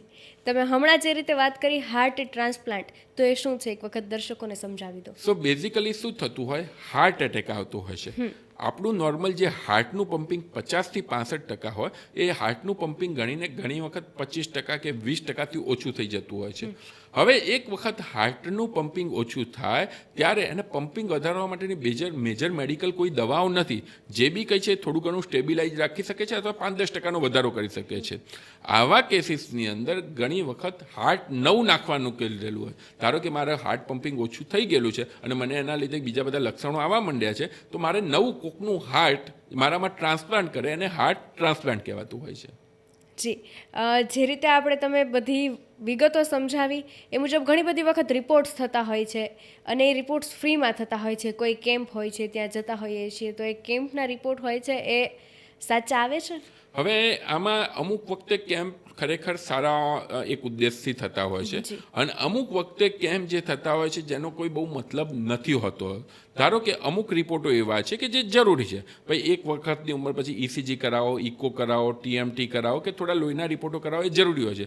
પણ અમુક જાતના રિપોર્ટ જે ધડ માથા વગરના રિપોર્ટો છે એ બી આ લેબોરેટરીની અંદર ઘુસાડી દેવામાં આવતા હોય છે, જેના લીધે પેશન્ટના મગજની અંદર એક ફિયર થાય છે. તમે જ્યારે રિપોર્ટના કાગળિયા તમારા હાથમાં આવો છો ત્યારે તમે પહેલા રેડ અક્ષરો જોવો છો, તમે બ્લેક અક્ષરો નથી જોતા, અને રેડ અક્ષરોના લીધે તમારું મગજ ત્યાં પિન ચોટી જાય છે કે આમાં કંઈક હશે તો, આમાં કંઈક હશે તો, પછી એકમાંથી બીજું અને બીજામાંથી ત્રીજું, એમ કરીને તમે તમારી એક તો ફાઇનાન્શિયલ હાલત ખરાબ કરી દો છો અને શરીરની હાલત ખરાબ કરી દો છો. તમને જાણીને નવાઈ લાગશે કે અમારા ત્યાં ધારો કે 10 પેશન્ટ આવતા હોય ને, એ 6 પેશન્ટના મગજમાં એક બીમારી ઘૂસી ગયેલી છે. એમને ખરેખર બીમારી હોતી જ નથી, એમના ખાલી રિપોર્ટો એવા કંઈક એવા આવ્યા કે જેના લીધે એમને બીક લાગવા માંડતી હોય છે. તો બેઝિકલી ફ્રીમાં આવે એટલે કરી લેવું, એ જે એટીટ્યૂડ આપણો છે એ ખોટો છે. તમને જે જરૂર લાગે તો તમારા ડૉક્ટરના પ્રમાણે, તમારી ઉંમરના પ્રમાણે, તમારી હિસ્ટ્રીના પ્રમાણે રિપોર્ટ કરાવવા જોઈએ, ના કે ફ્રીમાં થાય છે એટલે જઈને કરાવવા માંડો. હા, જે રીતે ફ્રીમાં થાય છે ને જઈને કરાવવા માંડો, એ રીતે તમે વાત કરી એ મુજબ સોશિયલ મીડિયામાં મેં એક તમારી રીલ જોયેલી કે 1 રૂપિયાની ગોળી બચાવશે તમારો જીવ. આમ તો જનરલી આપણે એવું કહેતા હોઈએ છીએ કે સસ્તું હોય છે એટલું સારું નથી હોતું, તો 1 રૂપિયાની ગોળી છે કેવી રીતે કોઈનો જીવ બચાવી શકે? સો બેઝિકલી હાર્ટ એટેક કઈ રીતે આવે છે, હાર્ટ એટેક ક્યારે આવે છે? આ મારું હાર્ટ છે, આ મારી નસ છે કે જ્યાંથી બ્લડ સર્ક્યુલેશન જાય છે. સડનલી મારા નસની અંદર કોઈ બ્લોકેજ આવી ગયો, કોઈ ગઠ્ઠો આવી ગયો, ત્યારે મારા હાર્ટ એના બ્લડ મળતું નથી અને તડફડિયા મારવા માંડે છે. એ ટાઈમે જો એ ગઠ્ઠાને આપણે ઓગાળી શકીએ તો તરત ઘણી વખત હાર્ટનું બ્લડ સર્ક્યુલેશન રિસ્ટોર થતું હોય છે અને હાર્ટ એટેકથી બચાતા હોય છે. હવે હું જે દવાની વાત કરી રહ્યો છું એ દવાનું નામ છે ડિસ્પિરિન ટેબ્લેટ. ડિસ્પિરિન 325 મિલીગ્રામ વાળી ટેબ્લેટ, જે 10 રૂપિયામાં 8, 1 રૂપિયા કરતાં બી ઓછી સસ્તી છે, એ બજારમાં મળે છે. એ લઈને તમારા કોઈ રિલેટિવના, તમારા કોઈ સગા સંબંધીમાં, તમારા મમ્મી પપ્પાના કોઈ પોકેટમાં રાખી મૂકશો અને જ્યારે બી કોઈ આવી ઇવેન્ટ થાય ત્યારે એને ઓગાળીને કે ચાવીને જો આપવામાં આવશે તો સ્ટડીઝ એમ કહે છે કે 30% લોકોના પેશન્ટની જાન બચી શકે છે. હવે આ ઇન્ફોર્મેશન કોઈને ખબર જ નથી, એ ટાઈમે બીજું 1000 અખતરા કરશે પણ આ વસ્તુ નહીં લે, એના લીધે લોકોની જાન જતી હોય છે. એટલે તમે બી આ વસ્તુ ધ્યાનમાં રાખજો અને આજે જ જઈને અમલમાં મૂકજો. હા, સોશિયલ મીડિયામાં હજુ એક રીલ મને યાદ આવે છે તમારી, જેમાં તમે એવું કહેલું હતું કે આ 5 બ્લડ રિપોર્ટ છે જે તમે જરૂર કરાવજો. તો એ કયા કયા રિપોર્ટ છે? સો બેઝિકલી જેને બી કોઈ હાર્ટની તકલીફ હોય એના માટેના, અથવા તો જેને નાની ઉંમરે ફેમિલીમાં કોઈને હાર્ટની બીમારી હોય, અથવા તો નાની ઉંમરે જેને કોલેસ્ટ્રોલ કે ડાયાબિટીસ આવી ગયેલું હોય, એના માટેના 5 રિપોર્ટ કહું છું, નોટ કરીને રાખજો. પહેલું છે HSCRP, હાઈ સેન્સિટિવિટી CRP. બીજું છે સીરમ લાઇપોપ્રોટીન A. ત્રીજું છે સીરમ હોમોસિસ્ટીન. ચોથું છે લિપિડ પ્રોફાઇલ અને 5મું છે સુગર. આ 5 રિપોર્ટો એવા છે કે જે તમારા બ્લડ કેટલું જાડું થયું છે એ બતાવે છે, અને એનાથી તમારા શરીરમાં ફ્યુચરની અંદર એટેક કે સ્ટ્રોક આવવાની સંભાવનાઓ જાણી શકાતી હોય છે અને અટકાવી બી શકાતી હોય છે. આ બધાની સાથે શ્વાસ ચડવાની પ્રક્રિયા છે, શ્વાસ વધવાની પ્રક્રિયા છે કે હાફ ચડી જાય છે, એ બહુ કોમન પ્રોબ્લેમ થતો જાય છે દિવસે ને દિવસે. તો એનો કેવી રીતે આપણે એમાંથી બચી શકાય? સો બેઝિકલી શ્વાસ ચડવાના જે ઘણા બધા કારણો હોય છે, પણ જે મેઇનલી પેશન્ટમાં જોવામાં આવતું હોય છે તો પહેલું કારણ હોય છે કે શરીરમાં હિમોગ્લોબિન, લોહીના ટકાનું પ્રમાણ ઓછું હોવું. પછી હાર્ટ એટેકના કારણે આવી શકતું હોય છે. હાર્ટની કોઈ બી કન્ડિશન હોય, હાર્ટ એટેક આવેલો, હાર્ટનું પમ્પિંગ ઓછું, એના લીધે થઈ શકતું હોય. ત્રીજું, ફેફસાની બીમારીના કારણે થઈ શકતું હોય. ચોથું, કિડનીના બીમારીના કારણે થઈ શકતું હોય. અને 5મું અને મોસ્ટ ઇમ્પોર્ટન્ટ, એન્ઝાઇટીના કારણે થઈ શકતું હોય. ઘણા લોકોના મનમાં ડર હોય છે કે ભાઈ મને હાર્ટની કોઈ બીમારી થશે કે નહીં, અને એને અમે એવા પેશન્ટોને અમે જે કહેવાય કે મેન્ટલી જે વધુ પડતા આ વસ્તુમાં સેન્સિટિવ છે એવા પેશન્ટો અમે ડે ટુ ડેની લાઈફમાં જોતા હોય છે, જેને ખરેખર કોઈ બીમારી ના હોય પણ સ્યુડો બ્રેથલેસનેસ, ખોટી બ્રેથલેસનેસના લક્ષણ સાથે આવતા હોય છે. એટલે જે આનાથી બચવા માટે ફર્સ્ટ ઓફ ઓલ શું કારણ છે સમજવું પડે અને આની ટ્રીટમેન્ટ કરવી પડે, જેના માટે તમારા ડૉક્ટર તમને સારી રીતે હેલ્પ કરી શકે. જી, જે રીતે તમે હરરોજ સોશિયલ મીડિયામાં અપડેટ રહો છો અને નવી નવી ટિપ્સ આપો છો, અને અનેક લોકો એવા છે કે જે એ ટિપ્સનો લાભ લઈ શકે છે, તો આવો વિચાર તમને ક્યારે આવ્યો? સો બેઝિકલી મેં જે તમને વાત કરી એ કે થોડા ટાઈમ પહેલાં, આજથી વર્ષ પહેલાં મને ઇન્સ્ટાગ્રામ યુઝ કરતા બી નહોતું આવડતું. એમાંથી અમારું એક વિડીયો ખાલી અમે મૂકેલો હતો, જે વિડીયોમાં એવું બતાવેલું હતું કે ભાઈ કયો દુખાવો હાર્ટનો કહેવાય અને કયો દુખાવો સ્નાયુનો કહેવાય. અને એ અત્યારે તમને કહી દઉં એટલે ખ્યાલ આવે કે કયો દુખાવો હાર્ટનો કહેવાય અને કયો દુખાવો સ્નાયુનો કહેવાય. હવે સપોઝ મને ડાબી બાજુ દુખી રહેલું છે, જે દુખાવો પેશન્ટ મને ફિંગર મૂકીને કહે છે કે આ રીતે દુખે છે, એ ક્યારેય હાર્ટનો હોઈ જ ના શકે. હાર્ટનો દુખાવો હંમેશા દબાણ સાથે હોય, શરીર ઉપર જાણે હાથી બેસી ગયેલો હોય એટલું વજન સાથે હોય. બીજું, જે દુખાવો મૂવમેન્ટ સાથે, જ્યારે તમે આ રીતે મૂવમેન્ટ કરો છો અને વધે છે, એ દુખાવો ક્યારેય હાર્ટનો હોઈ જ ના શકે. ત્રીજું, યુઝ્યુઅલી હાર્ટના દુખાવા સાથે શ્વાસ ચડતો હોય, ગભરામણ થતી હોય, શરીર પરસેવો થતો હોય. બસ આવી એક અમે રીલ મૂકેલી હતી અને એ રીલ એટલી વાયરલ થઈ કે ત્યાર પછી અમને વિચાર આવ્યો કે ઘણા લોકોમાં કેટલી બધી મિસઅન્ડરસ્ટેન્ડિંગ છે. તો એના માટે કોમન ડે ટુ ડેમાં તમે મારા ત્યાં પેશન્ટ બનીને આવ્યો છો, તમારા જે ક્વેશ્ચન છે એના ઉપર અમે રીલ બનાવીએ છીએ. બસ એ લોકોને ગમવા માંડેલી છે. અનેક લોકો છે કે જે તમારી રીલમાંથી ઘણું બધું શીખે છે અને ઘણું બધું જુએ છે. ક્યારેય કોન્ટ્રોવર્સી જેવું થાય છે? કોન્ટ્રોવર્સી તો હવે ઇન્સ્ટાગ્રામની અંદર એક બહુ જ કોમન વસ્તુ થઈ ગઈ છે. પણ હવે એ બી જે હું લોકોને કહું છું એ અમે બી શીખી ગયા છે કે જાડી ચામડી ના બની જવું. હા, થોડું ઘણું જે રાઇટ કોમેન્ટ્સ હોય, જે સાચી વસ્તુ છે, સજેશન્સ હોય, એમાં અમે ડેફિનેટલી ઇમ્પ્રૂવ કરતા હોઈએ છીએ. બટ કોન્ટ્રોવર્સીના બદલે બીકે કંઈ વસ્તુ ના કરવી એ તો વસ્તુ પોસિબલ નથી. અમુક લોકો હવે ઘણી વખત એવું થાય, અમે કોઈ ટોપિક ઉપર બોલ્યા હોય તો એ અમને એમ કે ભાઈ તમારી ડિગ્રીનું સર્ટિફિકેટ બતાવો ને. ત્યારે અમને સામે કહેવાનું ઈચ્છા થાય કે ભાઈ તમે તમારું કયું ધોરણ ભણેલા છે એ તો બતાવો. તમે જ્યારે મારી જોડે ડિગ્રીનું સર્ટિફિકેટ માગો છો ત્યારે તમે કયું ડિગ્રી લઈને બેઠેલા છો. પણ હવે એ વસ્તુ કરવામાં અમારો ટાઈમ કે એનર્જી વેસ્ટ નથી કરવી હોતી. ઘણી વખત એવું થાય કે ફલાણા ડૉક્ટરે, ફલાણા સાયન્ટિસ્ટે આ કીધેલું હતું, અમેરિકાના ડૉક્ટર કે જાપાનના ડૉક્ટરે આ કીધેલું હતું. તો શું જાપાનના ડૉક્ટર ને ઇન્ડિયાના ડૉક્ટર ના હોય? એક ડૉક્ટરનું કે એક કોઈકનું જેનું કંઈક આઉટ ઓફ બોક્સ કંઈક વિચાર હોય એને તમે કોટ કરીને કહેતા હો તો પછી ઇન્ડિયાના ડૉક્ટર્સ કંઈ ભણેલા ડૉક્ટર્સ નથી. પણ હવે આ બધી વસ્તુમાં નેગેટિવિટીમાં બહુ ટાઈમ ના આપવો એ થોડું નક્કી કરી દીધું. એટલે પછી એ બધા કોન્ટ્રોવર્સિયલ ટોપિક જે તમારા મગજમાં બી ચાલી રહ્યા છે એને અમે અવોઇડ કરીએ છીએ. જે રીતે તમે કીધું કે તમે અવોઇડ કરો છો, પણ ઘણી બધી વખત એવું થતું હોય કે તમે પણ ભલે ડૉક્ટર છો પણ છતાં છો તો એક માણસ જ, તો તમારા મગજમાં ક્યારેય સ્ટ્રેસ આવી જાય છે? સ્ટ્રેસ તો દરેકના મગજમાં આવે, સ્ટ્રેસ ડેફિનેટલી આવે. પણ જેમ જેમ આપણે સમજતા જતા થઈએ અને ઓવરઓલ ખબર પડતી જાય કે આ વસ્તુનો બહુ કોઈ મિનિંગ નથી. જ્યારે હું સ્ટ્રેસ લઉં છું ત્યારે ઓવરઓલ હું મારા ફેમિલીનું ડેમેજ નુકસાન કરું છું. અને અલ્ટિમેટલી મોટે ભાગે એવું થતું હોય છે કે જે વસ્તુ જ્યારે સ્ટ્રેસ લઈને બહુ વિચારેલી હોય ને, જ્યારે ખરેખર વસ્તુ આવે ને ત્યારે એનું કોઈ મૂલ્ય જ નથી હોતું. એટલે અલ્ટિમેટલી ટાઈમને જવા દેવાનું. કોઈ બી વસ્તુને ધારો કે નવી ઇવેન્ટ, કારણ કે દરેકના ઘરમાં કોઈ ના કોઈ ઇવેન્ટ થતી હોય, ત્યારે ઇનિશિયલ રિએક્શન થોડું સ્ટ્રેસફુલ હોય, પણ બીજી મિનિટે થોડું ખ્યાલ આવવા માટે કે ભાઈ ધીસ ઇઝ ટેમ્પરરી. જેમ જેમ ટાઈમ પાસ થશે એમ એમ એ વસ્તુ હીલ થતી જશે. તો એટલું સમજતા થઈ ચૂકેલા છીએ. દરેકની લાઈફસ્ટાઈલ અલગ અલગ હોય છતાં અમુક બેઝિક પોઈન્ટ એવા હોય કે જો કોમન રાખવામાં આવે તો ખૂબ જ આપણે હળવી જીવનશૈલી છે એ જીવી શકતા હોઈએ છીએ, રોગમુક્ત રહી શકતા હોઈએ છીએ. જેમ કે આટલી કલાક સૂવું જોઈએ, આવું ફૂડ ખાવું જોઈએ, આવું ફૂડ છે એ ન ખાવું જોઈએ, તો એવી કઈ કઈ વસ્તુઓ છે? સો બેઝિકલી આ બધી વસ્તુમાં હું એવું કહેતો હોઉં છું, તમારું નેચર અને તમારું બોડી તમને જે કહે એ કરો. તમે જ્યારે તમારું જ્યારે બોડી તમને કહે છે કે ભાઈ દાબેલી ખાવાથી તમને એસિડિટી થાય છે, તો એનો મતલબ કે એવોઇડ કરો. ઇનડાયરેક્ટલી તમારું બોડી તમને કહેતું જ હોય છે. તમે કંઈક એવું તમે ગુસ્સો કરો છો તો અલ્ટિમેટલી તમને રિગ્રેટ ફીલ થતું હોય છે, તો એ વસ્તુ ના કરો. તમે તમારું બોડીનું સાંભળતા થઈ જાઓ કે આ વસ્તુ કરવાથી મજા નથી આવતી, એ વસ્તુ એવોઇડ કરો. આ વસ્તુ કરવાથી મજા આવે છે, એ વસ્તુ કરો. આ બેઝિક ફંડા છે. બાકી તો બધાને ખબર જ છે કે તેલ ના ખાવું જોઈએ, ઓઇલી ના ખાવું જોઈએ, ગુસ્સો ના કરવો જોઈએ. પણ આના માટે એક ઓશોએ કીધેલું છે કે ભાઈ પાપ શું છે અને પુણ્ય શું છે.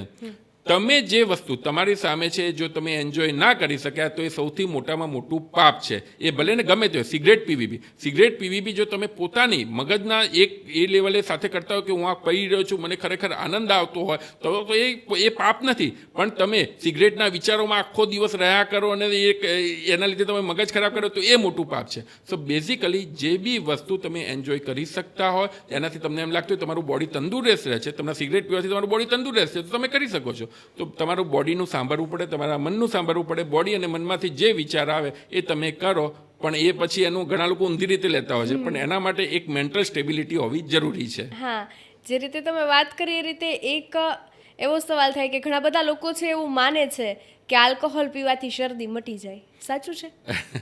આલ્કોહોલ પીવાથી શરદી મટી જાય પણ બીજા ઘણા બધા રોગો થાય. ના, હવે એવું કોઈ એટલું બધું રિસર્ચ ટ્રાયલ કહેતા નથી કે આલ્કોહોલ પીવાથી શરદી મટી જાય. આ એક થોડું મિથ છે.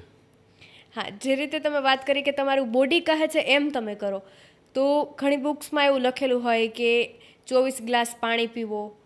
પછી તો જ્યારે તરસ લાગે છે ત્યારે જ પાણી પીવાનું કે જ્યારે અમુક ડૉક્ટર્સે કહેલું હોય તો એ મુજબ કરવું પડતું હોય? યુઝ્યુઅલી એવું કહેવામાં આવતું હોય છે કે 4 થી 5 લીટર હાઇડ્રેશન તમારા માટે સારું છે. હવે ઘણી વખત શિયાળામાં જેમ કીધું એમ તરસ તમને નથી લાગતી હોતી, પણ તમારે બાજુમાં બોટલ હોય તો તમને પીવાની ઈચ્છા થતી હોય છે. સો બેસિકલી સિમ્પલ ફંડા એ છે કે રોજનું જો તમે 4 થી 5 લીટર પાણી પી શકો તો સૌથી સારું છે. પણ અમુક એમાં એક્સેપ્શનલ હોય છે. ધારો કે કોઈનું હાર્ટનું પમ્પિંગ ઓછું થઈ ગયું છે તો અમે એમને 1.5 લીટર પાણી પીવાની સલાહ આપીએ છીએ. એ રીતે બધા માટે અલગ અલગ હોય છે, પણ ઓન એન એવરેજ 4 થી 5 લીટર પીવાનું સારું ગણાય છે.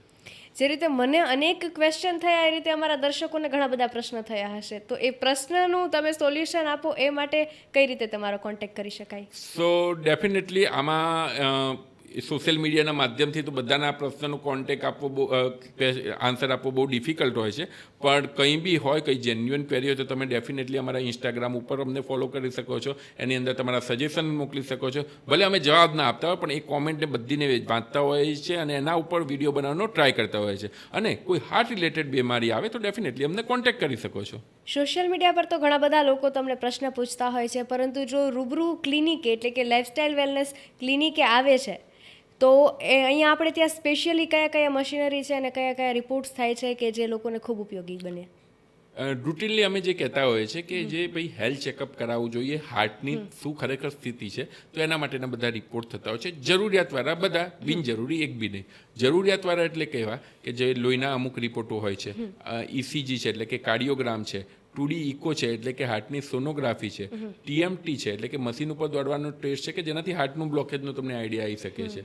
એ બધા જ જરૂરી રિપોર્ટ કહેવાય. બિનજરૂરી એટલે કેવા? બિનજરૂરી એટલે કે અમુક એવા રિપોર્ટ છે કે જેનાથી તમને ખ્યાલ જ નથી આવતો. લોકોના મનમાં એમ છે ચલો થોડો ઘણો દુખાવો થાય છે, આપણા જોડે પૈસા પુષ્કળ છે, ચલો ને જઈને એન્જિયોગ્રાફી કરાવી દઈએ. ખરેખર આ રીતની એન્જિયોગ્રાફી કરાવી તમારા હાર્ટને ડેમેજ કરે છે, તમારા શરીરને ડેમેજ કરે છે, તમારા કિડનીને ડેમેજ કરે છે. દુનિયામાં કોઈ પણ ડૉક્ટર કે કોઈ પણ હોસ્પિટલ દ્વારા એન્જિયોગ્રાફીને તપાસ તરીકે, એટલે મતલબ કે સ્ટેબલ પેશન્ટની અંદર, એકદમ ચલતા ફરતા પેશન્ટની અંદર ખાલી હાર્ટમાં બ્લોકેજ છે કે નહીં જાણવા માટે ક્યારેય અપ્રૂવ થયેલી જ નથી. પણ લોકોને અત્યારે બીક છે અને બીકના મારે કરાવે છે. એટલે એ બધા ટેસ્ટને કરાવતા પહેલાં જે જરૂરિયાતવાળા રિપોર્ટ છે એ બધા અમારા લાઇફસ્ટાઇલ વેલનેસ ક્લિનિકમાં થાય છે. અચ્છા, તમારા ક્લિનિકમાં થાય છે, પરંતુ જો તમારા ક્લિનિક સુધી પહોંચવું હોય તો એડ્રેસ શું છે? બસ ગૂગલ ઉપર એડ્રેસ નાખી દો, લાઇફસ્ટાઇલ વેલનેસ. અમે શ્યામલ સેટેલાઇટ અમદાવાદની અંદર લોકેટેડ છીએ અને ગૂગલ ઉપર ઇઝીલી ફાઇન્ડ કરી શકશો. હા, રૂટીનમાં એવા કયા કયા ચેકઅપ છે કે જે આપણે કરાવતા રહેવા જોઈએ? સો બેઝિકલી એ હંમેશા દરેક દર્દી એટલે કે પેશન્ટ, એમની હિસ્ટ્રી એના ઉપર ડિપેન્ડ હોય છે. પણ જે બેઝિક કહેવાય તો બેઝિકની અંદર એક ડાયાબિટીસનો ટેસ્ટ, કોલેસ્ટ્રોલનો ટેસ્ટ, કિડનીનો ક્રિએટિનિન, એસજીપીટી લીવર અને થોડા ઇસીજી એટલે કે કાર્ડિયોગ્રામ, ઇકો અને ટીએમટી. આ 6-7 ટેસ્ટ છે. આમ જોવા જાઓ તો આની કિંમત 4-5 હજાર રૂપિયાથી વધુ બી નથી.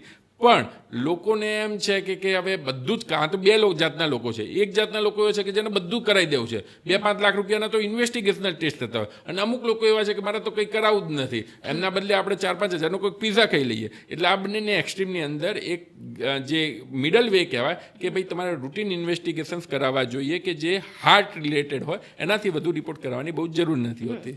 હા, અને હજુ એક એવા પ્રકારના લોકો હોય છે કે જેઓ કદાચ એવું માને છે કે ડૉક્ટર છે એ ઉઘાડી લૂંટ કરે છે. બહુ સાચી વાત છે. અને અમુક અંશે જ્યારે હમણાં થોડા ટાઈમની અંદર અમુક ઘટનાઓ બની છે ત્યારે લોકોને એ વસ્તુ ઉપર એ થાય એ બી વ્યાજબી છે. પણ હું તમને પૂછું છું, તમે જ્યારે ડૉક્ટરને કહો છો કે લૂંટારા છે, ડૉક્ટર ઉગાડી લૂંટ કરે છે, કાલે ઉઠીને તમારા ઘરે કોઈ પ્રોબ્લેમ આવ્યો, તમારા પેરેન્ટ્સમાં આવ્યો, તમારા ફેમિલી મેમ્બર્સમાં આવ્યો, તો તમે હોસ્પિટલ જશો, તમે ડૉક્ટરને ફોન નંબર ડાયલ કરશો કે ત્યારે એમ કહેશો ના ના ડૉક્ટર ઉગાડી લૂંટ કરે છે અને એમને ત્યાં નથી જવું? એટલું વસ્તુ સમજવું પડે. દરેક પ્રોફેશનની અંદર થોડું ઉપર થોડું નીચે હોય છે.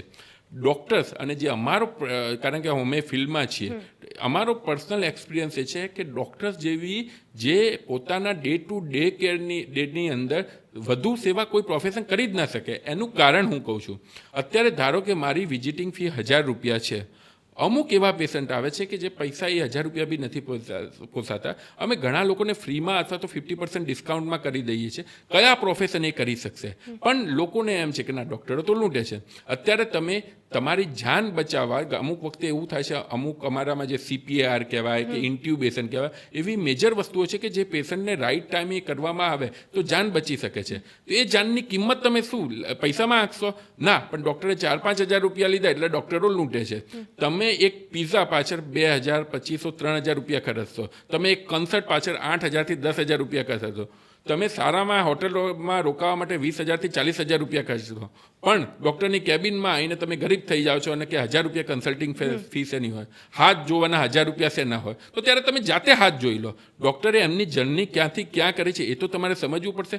ઘરમાં કોઈક એવો ડૉક્ટર હોય એને પૂછો કે ભાઈ તું 12 વર્ષ ભણ્યો, 15 વર્ષ ભણ્યો અને તને તારા જો મહેનતના પૈસા ના મળે તો એમને કેટલું બધું એક ઇન્ટરનલી એ ખરાબ થતું હશે. અને સમાજ માટે કહું છું, જ્યારે તમે ડૉક્ટરને લૂંટારા કહો છો, ડૉક્ટરને આ ચોર કહો છો, ત્યારે એ તમારા માટે નથી સારું. કારણ કે જો એક વખત ડૉક્ટર્સ ઇનસેન્સિટિવ બની ગયા લોકો પ્રત્યે તો પછી એનાથી સમાજને વધુમાં વધુ નુકસાન થવાનું છે. જ્યારે મારા મનમાંથી કોઈ પેશન્ટ પ્રત્યેની કરુણા જતી રહી ત્યારે મોટા ભાગે એ થશે કે તમે ફિઝિકલી, મેન્ટલી, શારીરિકલી બધી જ રીતે લૂંટાઈ જશો. તમારી જવાબદારી છે. તમને લાગતું હોય કે તમારા કોઈ બી ખરાબ સમયની અંદર એક ડૉક્ટરે કે એક હોસ્પિટલે તમને ક્યાંય ને ક્યાંય કંઈક હેલ્પ કરી છે, તમારા કોઈના સગા સંબંધીની જાન બચાવી છે, તો તમારી એક રિસ્પોન્સિબિલિટી છે કે તમે એ વસ્તુ માટે ઊભા રહો. ના કે ન્યૂઝ મીડિયા ટ્રાયલમાં ફસાવો, ના કે કોઈ સોશિયલ મીડિયા ઇન્ફ્લુએન્સરમાં ફસાવો. અલ્ટિમેટલી એ લોકો બી છેલ્લે તો ડૉક્ટર્સ જોડે જ આવવાના છે, નથી કે કોઈ ઘરેલું ઉપચાર કરવાના. માટે સમાજ તરીકે તમારી જવાબદારી છે કે ડૉક્ટરને જો તમે રિસ્પેક્ટ નહીં આપો તો અલ્ટિમેટલી એ સમાજનું ખરાબ થવાનું છે. હા, ઘણા બધા લોકો એવા પણ હોય છે સાથે સમાજમાં કે જેઓ ડૉક્ટરને ભગવાન કહે છે અને ભગવાન માને છે. તમે જે રીતે ફીની વાત કરી અને સાથે એ વાત પણ કરી કે અમે ફ્રીમાં શા માટે નથી કરી દેતા અને શા માટે અમે ફીમાં કામ કરીએ છીએ, પરંતુ આ બંનેની વચ્ચે એક ઓપ્શન છે મા કાર્ડનો, તો એ લોકોને એમનો કેટલો લાભ મળી શકે? ડેફિનેટલી. એના પહેલાં ફ્રી અને ફીની વાત કરીએ. અમુક લોકો અમને એમ પૂછતા હોય છે કે ડૉક્ટર છે, તમને લોકોની સેવા કરવાનો મોકો મળે છે તો તમે ફ્રીમાં કેમ નથી જતા? તો તમારે સમજવું પડે, ડૉક્ટર એ ધંધો છે, બિઝનેસ છે, અને હું ગર્વભેર કહું છું એનાથી મારી ઘરની રોજીરોટી ચાલે છે. જેમ તમે સવારે ઉઠીને તમારા ધંધા ઉપર જાઓ છો, બિઝનેસ ઉપર જાઓ છો, તમારી જોબ ઉપર જાઓ છો, એમ હું સવારે ઉઠીને ક્લિનિક ઉપર આવું છું, મારા પેશન્ટને તપાસું છું. હું જ્યાં સુધી મારા પેશન્ટને કોઈ ગેરમાર્ગે નથી દોતો, સાચું માર્ગદર્શન આપું છું, ત્યારે મારે જે ફી લેવી હોય હું લઈ શકું છું. કોઈ ત્રીજો માણસ આવીને મને એમ ના કહી શકે તમારી ફી કેમ આટલી લો છો. કાલે ઉઠીને કોઈ વકીલ હોય એ 5000 બી લેશે, 50,000 બી લેશે, 5 લાખ બી લેશે, 50 લાખ બી લેશે. તમે એમને ક્યારે ક્વેશ્ચન કર્યો છે કે તમે આટલી ફી કેમ લો છો? કાલે ઉઠીને તમે કોઈ પોલીસ કેસમાં ફસાયો છો અને તમને ખબર છે કે કેટલા રૂપિયા આપવા પડે છે, ત્યારે તમારે ક્વેશ્ચન કરવાની કોઈની તાકાત નથી. સીએ જોડે કામ કરાવવું છે ત્યારે તમે ક્વેશ્ચન નથી કરતા. પણ ડૉક્ટર લૂંટે છે, ડૉક્ટર કેમ ફ્રી લે છે? તો ખરેખર સેવા કરવી એનો મતલબ એ નથી ખાલી મફતમાં જોવું. અને તમે જો એ ભ્રમણામાં હોય કે ડૉક્ટર સેવા કરી રહે છે કારણ કે ઓછા પૈસા લે છે, તો ભ્રમણામાંથી બહાર આવજો, કારણ કે એના લીધે તમે બીજા ચક્કરમાં ફસાવો છો. જેને બી સેવા કરવી હશે જશે ગવર્મેન્ટ હોસ્પિટલમાં, જેને બી સેવા કરતી હશે એને 0 રૂપિયામાં ફ્રી કરશે. જે સસ્તામાં કરે છે એ ઇનડાયરેક્ટલી પૈસા કમાશે. એના બદલે હું એમ પર્ટિક્યુલરલી માનું છું કે કોઈ બી ડૉક્ટર જો સાચી દર્દીના સારી રીતે ધ્યાનમાં રાખીને એની સાચી સલાહ આપે તો બી એક સેવા જ છે. મફતના લોભમાંથી બહાર આવવું જોઈએ. જેને પૈસા છે એના માટે, અને જે ગરીબો છે એના માટે તો ગવર્મેન્ટની બહુ સરસ યોજના છે, મા કાર્ડ યોજના. તમે અત્યારે એક સારામાં સારી યુએન મહેતા જેવી હોસ્પિટલમાં હાર્ટની તકલીફ સાથે જાઓ, તમે જાઓ છો, બહાર આવો છો, જ્યાં પ્રાઇવેટ હોસ્પિટલમાં લાખોનો ખર્ચ થાય છે ત્યાં તમને 1 રૂપિયાનો પૈસા નથી આપવો પડતો, તમે એનો લાભ લઈ શકો છો. પછી બીજો ક્વેશ્ચન એ થાય તો પછી અમારા પ્રાઇવેટ હોસ્પિટલમાં પણ એ શક્ય નથી. પ્રાઇવેટ હોસ્પિટલનું ઇન્ફ્રાસ્ટ્રક્ચર અલગ છે, પ્રાઇવેટ હોસ્પિટલના ડૉક્ટર્સ અલગ છે, મેન ફોર્સ અલગ છે, તો એના માટેની એક લિમિટેશન છે અને એના માટે તમારે પે કરવું જ પડે. આ બધાની વચ્ચે એક સમય એવો આવ્યો હતો કોરોના વખતેનો કે જે તમને મને સૌ કોઈ લોકોને યાદ છે, અને લોકો એવું માનતા થઈ ગયા છે, એવું વિચારતા થઈ ગયા છે કે કોરોના પછી હાર્ટ એટેકના કેસ વધી રહ્યા છે અને વધી ગયા છે. તમને શું લાગે છે? કોરોના તો ડૉક્ટર્સ તરીકે ક્યારેય ભૂલાય નહીં, કારણ કે બહુ થાળી વાડકા અમે સાંભળી ચૂકેલા છે ત્યારે, અને એના પછી પાછું ડૉક્ટરો આ છે ને તે છે સમાજમાં ચાલુ થઈ ગયેલું હતું. હવે એ વાત બાજુ ઉપર મૂકીએ તો કોરોનાની વેક્સિન અને જે હાર્ટ એટેકના કેસીસનું થોડું ઘણા અંશે બની શકે કે ક્યાંક કંઈક એક એટેચમેન્ટ હોય, પણ હજુ સુધી એનું કોઈ પ્રૂફ એવા તારણ મળેલા નથી. જે હાર્ટ એટેકના કેસીસ વધ્યા છે કોરોના વાયરસના કારણે વધ્યા છે, વેક્સિનના કારણે વધ્યા છે કે મેડિકેશનના કારણે છે, કોઈ હજુ સુધી એટલા ઠોસ સબૂત મળ્યા નથી. પણ એ ટાઈમે જે જરૂરી હતું એ કરવું પડે એવું હતું. જે ટાઈમે કોરોનાની વેક્સિન આપણને એમ લાગતી હતી કે લાખો લોકોને જિંદગી બચાવી શકે છે, ત્યારે કોરોના વેક્સિન લેવી જરૂરી જ હતી. હવે એના માટે અનફોર્ચ્યુનેટલી જો ખરેખર કોઈના ડેથ થયા હોય તો એના માટે દરેક લોકો દિલગર છે, પણ એ ટાઈમે ના કર્યું હોત અને આપણે વર્સ્ટ કેસ સિનેરિયો જોઈએ તો લાખો લોકોની બીજી રીતે જાન જતી રહો. પણ એ ટાઈમે બરાબર હતું. અને હજુ એટલા બધા એવા કેસીસ નથી કે ડાયરેક્ટ કોરોના વાયરસના જોડે અથવા તો એની વેક્સિન જોડે આ લિંક થઈ શકે. હા, નેચરલ શબ્દ સાંભળીએ ને એટલે તમારા ને મારા બધાના મગજમાં એવું આવે કે કંઈક ખરેખર પ્રાકૃતિક હશે, નેચરલ હશે, કુદરતી હશે. પરંતુ એમની સાથે જ્યારે સર્જરીને જોડવામાં આવે કે નેચરલી બાયપાસ સર્જરી છે, એ શું છે? સો બેઝિકલી નેચરલ બાયપાસ થેરાપીની આપણે વાત કરી રહેલા છે. હવે આપણે કુદરતે એટલું સરસ મિકેનિઝમ આપેલું છે કે જ્યારે તમારા હાર્ટના બ્લોકેજ ધીરે ધીરે થવા માંડે, રાતોરાત બ્લોકેજ નથી થવાનો, 10%, 20%, 30%, 50%, 80%, 90%, 100%. જ્યારે ધીરે ધીરે બ્લોકેજ થવા માંડે ત્યારે એના પ્રેશરના લીધે ઘણી વખત નાના નાના રસ્તાઓ ખુલી જતા હોય છે. ધારો કે મેઇન આપણો હાઈવે, નેશનલ હાઈવે બંધ છે, તમારે પહોંચવું છે અમદાવાદથી દ્વારકા, ગમે તે રીતે પહોંચવાનું છે, તમારે બ્રોડકાસ્ટ કરવાનું છે, તમારે XYZ છે, તો તમે મેઇન હાઈવે ઉપર રિલાય કર્યા વગર ઇન્ટરનલી નાના નાના રસ્તાઓ અંદરથી ગામડાઓમાંથી બી તમારા દ્વારકા સુધી પહોંચી શક્યા તો અલ્ટિમેટલી તમારું કામ પૂરું થવાનું છે. એ જ રીતે હાર્ટનું મિકેનિઝમ છે. હાર્ટની જ્યારે મેઇન 3-4 નસો હોય એ ધીરે ધીરે ધીરે બ્લોક થવા માંડે એટલે નાની નાની નસો, કોલેટર્સ જેને મેડિકલ સાયન્સમાં કહેવાય છે, એ ઓપન થવા માંડે છે અને હાર્ટનો બ્લડ સપ્લાય મળી રહે છે. તમને જાણીને આશ્ચર્ય થશે કે ઘણા લોકોની 3 હાર્ટની નળીઓ 100% બંધ હોય, 100% બંધ હોય અને છતાં પેશન્ટ આખો પર્વત ચડી જતો હોય. કેમ? કારણ કે કુદરતી મિકેનિઝમ છે. એ કોલેટર્સ, એના નવા રસ્તા ખુલી ગયેલા છે. એ જ કોલેટર્સને ખોલવા માટે અમુક ટ્રીટમેન્ટ હોય છે, જે ECP ટ્રીટમેન્ટ છે, ESMR ટ્રીટમેન્ટ છે, જે મેડિકલી સાયન્ટિફિકલી પ્રૂવન ટ્રીટમેન્ટ છે કે નાની નસો ખોલી નાખે છે. એને નેચરલ બાયપાસ થેરાપી કહેવાય છે. ECP ટ્રીટમેન્ટ છે, ઘણા બધા સેલિબ્રિટીઓ કરાવતા હોય છે એવું સાંભળવા મળ્યું છે, વાંચવા પણ મળ્યું છે. ત્યારે એ ટ્રીટમેન્ટ શું છે?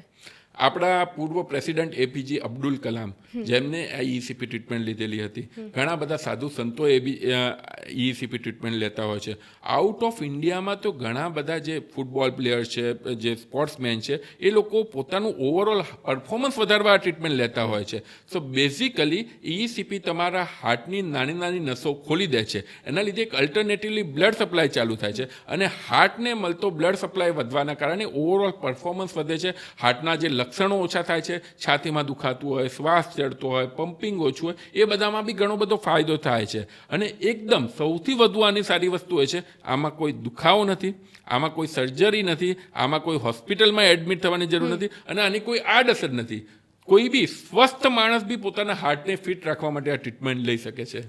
અચ્છા, જ્યારે આટલી બધી વાત થઈ છે ત્યારે તમે એક બાજુ વિદેશમાં રહેલા છો, દેશમાં પણ રહેલા છો, ત્યારે હેલ્થકેર સિસ્ટમની વાત કરીએ તો વિદેશની હેલ્થકેર સિસ્ટમ કેવી છે અને એમની કમ્પેરિઝનમાં ઇન્ડિયાની હેલ્થકેર સિસ્ટમ કેવી છે?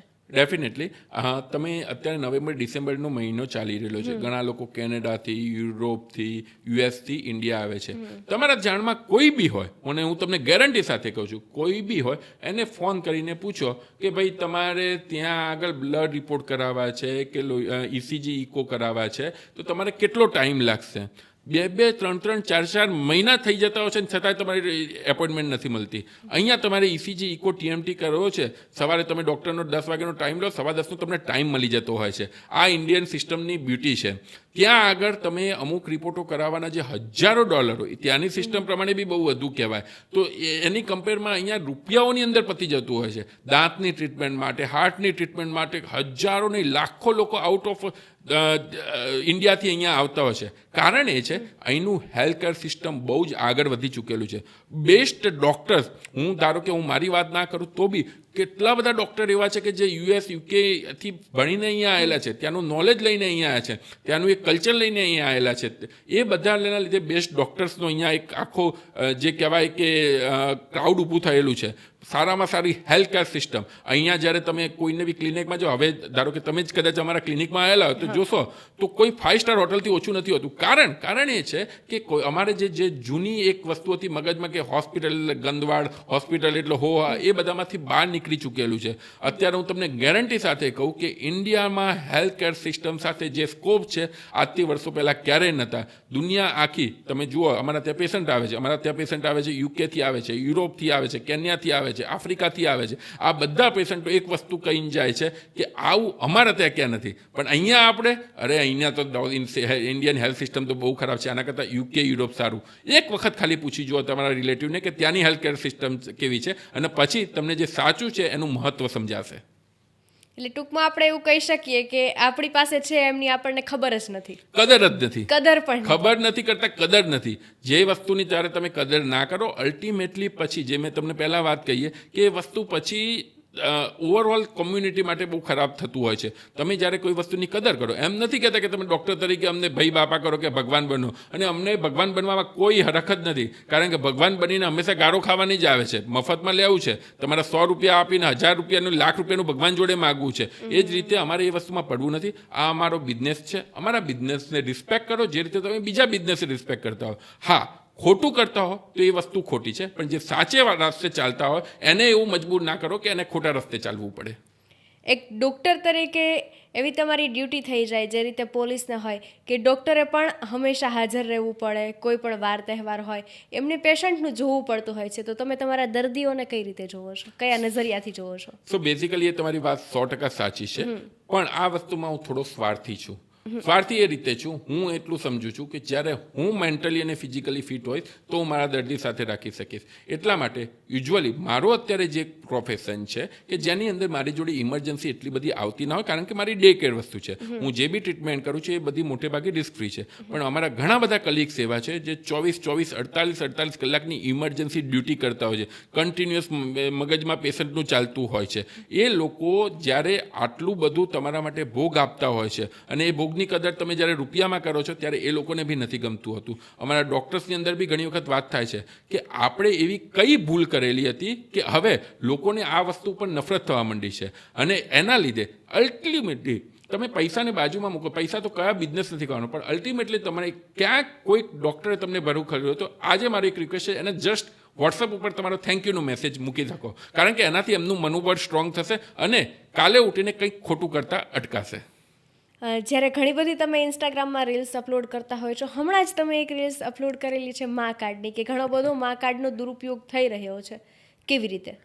હવે એ રીલ એકચ્યુઅલી એવી વાત હતી કે હમણાં જે એક કન્સર્ટ થયો અમદાવાદમાં, બધાને ખબર છે, કે જેના ઉપર અમે કીધેલું હતું કે ભાઈ 8,000 રૂપિયા 10,000 રૂપિયાની ટિકિટવાળા લોકોને જો ખરેખર બેકગ્રાઉન્ડ ચકાસવામાં આવે તો ઘણા બધા લોકોના ત્યાંથી મા કાર્ડ નીકળશે. ત્યારે એ એટલી વાયરલ થઈ અને લોકો પૂછવા માંડે કે ભાઈ અમે ટેક્સ ભરીએ છીએ તો મા કાર્ડનો યુઝ કેમ ના કરીએ. પણ મા કાર્ડ આખી અલગ વસ્તુ છે. મા કાર્ડ ગવર્મેન્ટ દ્વારા પુઅર પીપલ એટલે જે ગરીબ ખરેખર જરૂરિયાતવાળા માણસ છે અને લોઅર મિડલ ક્લાસ અપાયેલી સ્કીમ છે, જે ગરીબોને જે ગવર્મેન્ટ તરફથી આવાસ યોજના મળતી હોય છે, જે અન્ન મળતું હોય છે, એ રીતની જે મા કાર્ડ સ્કીમ છે કે જેનો લાભ ખરેખર એના માટે જ હોવો જોઈએ. આ કોઈ સોશિયલ સિક્યુરિટી સ્કીમ નથી કે જે બધા લોકો એનો યુઝ કરી શકે. હવે અમુક લોકો હમણાં તમને જાણી નવાઈ લાગશે, એ લોકો આવે છે, જે મેં રીલમાં બી વાત કરેલી હતી, કે સારામાં સારો મોબાઈલ લઈને આવે છે, ગળામાં સોનાની ચેન સાથે આવે છે, અને ગર્વભેર કહે છે કે ભાઈ અમે અમારા કોન્ટ્રાક્ટ લડાઈને મા કાર્ડ લાવી દીધું, હવે તમારાથી થાય એ કરો. એ લોકો સિસ્ટમ જોડે રમી રહેલા છે. એ લોકો જે ખરેખર ગરીબનો હક હોય છે એ મારી રહેલા છે, અને એનાથી પછી એ લોકોના મગજમાં એવું થાય છે કે મેડિકલ તો હંમેશા ફ્રી હોવું જોઈએ. જોવે છે એમને 5 સ્ટાર સુવિધા, જોવે છે એમને સારામાં સારા ડૉક્ટર, જોવે છે એમને સારામાં સારું ઇન્ફ્રાસ્ટ્રક્ચર, પણ અલ્ટિમેટલી અમને ગવર્મેન્ટની જે ગરીબો માટેની સ્કીમ છે એના દ્વારા એનો યુઝ કરવો છે. તો એના માટેની રીલ હતી. હવે ખરેખર મા કાર્ડનો તમારે એ રીતે જોવું જોઈએ કે ગરીબો માટે ને લોઅર મિડલ ક્લાસ છે એનો યુઝ સીમિત ત્યાં માટે જોવો જોઈએ. કોઈ જે અમીર હોય અથવા તો જે ભલે ગમે તેટલા ટેક્સ ભરતા હોય એના માટેની આ સ્કીમ નથી. એના માટે ઇન્સ્યોરન્સ હોઈ શકે, એના માટે ગવર્મેન્ટને તમે કહી શકો કે નવી સ્કીમ લાવી શકે, પણ મા કાર્ડ એમના માટે નથી. અત્યારે લોકો એવું માની રહ્યા છે કે હાર્ટ એટેકના જે વધતા જતા કેસ છે એમની પાછળ જવાબદાર કોરોના ટાઈમે લીધેલી વેક્સિન છે. શું માનો છો? હલકું દામ હવાલદારનું. એવું કોઈ હજુ સુધી રિસર્ચ ટ્રાયલ આવ્યા નથી કે જેની અંદર આ વસ્તુ ડાયરેક્ટ પુરવાર થઈ શકે. કોરોના વેક્સિન વચ્ચે અંશે કદાચ એમનાથી ડેમેજ થયું બી હોય, પણ જે ટાઈમે જે જરૂરી હતું એ ગવર્મેન્ટે કરવું પડે હતું. એ વખતે હજારો લાખો લોકોની જાન બચાવવાની પ્રાયોરિટી હતી ત્યારે એ કરેલું હતું, પણ વેક્સિનના લીધે જ આટલા બધા ડેથ થાય છે એવું માનવું થોડું મૂર્ખામી ભર્યું છે. તમે અમારા દર્શકો સુધી આટલી બધી માહિતી પહોંચાડી છે કે જે ઘણા બધા દર્શકોએ કદાચ ક્યારેય પણ વાત નહીં સાંભળી હોય, કે ઘણા બધા દર્શકોના મનમાં જે બીક હશે એ બીક આજે ઘણી બધી દૂર થઈ ગઈ હશે અને એક સચોટ માર્ગદર્શન મળ્યું હશે. Thank you. અને તમારો બી આભાર કે આટલો ટાઈમ આપીને તમારા લોકો સુધી આ વાત પહોંચાડ. કારણ કે અમે જે ટ્રીટમેન્ટની વાત કરી રહ્યા છીએ ઘણા બધા ડૉક્ટર્સને ખબર નથી. અનફોર્ચ્યુનેટલી લોકોમાં જાગૃતિ જ નથી, અને જાગૃતિને લોકો સુધી પહોંચાડવા માટે તમે એક પાર્ટ બન્યા, એના માટે તમારો ખૂબ ખૂબ આભાર. જે રીતે આજના અમેઝિંગ પોડકાસ્ટમાં આપણી સાથે ડૉક્ટર સ્વપ્નિલ શાહ જોડાણા અને એવી અનેક વાતો કરી, એવી અનેક રિપોર્ટ્સ વિશે વાતો છે, એવી અનેક ટ્રીટમેન્ટ વિશે વાતો છે કે જે કદાચ ક્યારેય પણ આપણે નહીં સાંભળી હોય અને આજે દર્શકોને એમના લીધે સાંભળવા મળી છે અને ઘણી બધી એવી માહિતી મળી છે કે જે ખરેખર જીવનમાં ખૂબ જ ઉપયોગી બનવાની છે. આપ અમારી સાથે જોડાયા બદલ ખૂબ ખૂબ આભાર. Thank you.